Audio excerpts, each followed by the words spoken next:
Er lebt auf großem Fuß, der Boss vom Bosporus. Ein protziger Bau mit 1000 Zimmern, errichtet ohne Baugenehmigung in einem Naturschutzgebiet. Bei Pressefreiheit kriegt er 'n Hals, drum braucht er viele Schals. Biz sorumluyuz. Biz mesulüz.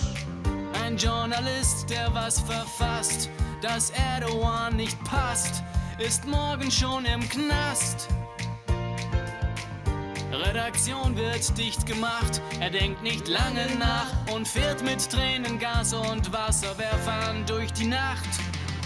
Sei schön charmant, denn er hat dich in der Hand. Erdogan, Erdobo, Erdogan.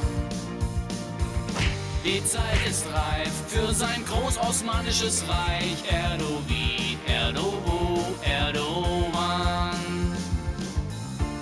Gleiche Rechte für die Frauen, die werden auch verhauen. Die Polizei in Istanbul hat eine Demonstration zum Weltfrauentag gewaltsam aufgelöst. Ist das Wahlergebnis schlecht, das ruckelt er zurecht.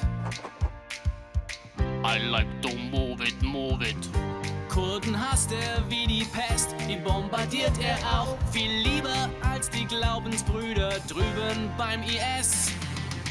Gib ihm dein Geld, er baut dir ein Flüchtlingszelt. Erdogan, Erdobo, Erdogan. Sein Land ist reif für einen EU-Beitritt, er pfeift auf Demokratie. Tschü mit Ü sagt Erdogan.